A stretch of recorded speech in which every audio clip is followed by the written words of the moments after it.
Hi everyone, enrich your vocabulary daily with Aamya Sachdeva. The word of today is sluggish.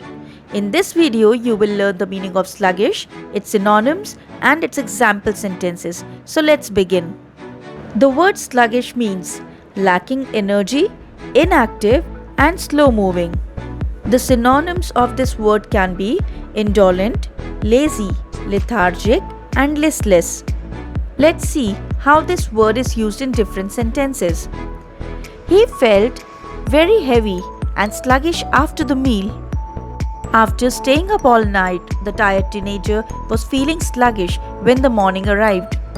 Next sentence, the car felt sluggish as we drove up the hill. So, would you like to be speedy or sluggish in your life? The choice is yours. Happy learning! Kindly like, share and follow my channel and don't forget to subscribe it. Thank you and stay blessed.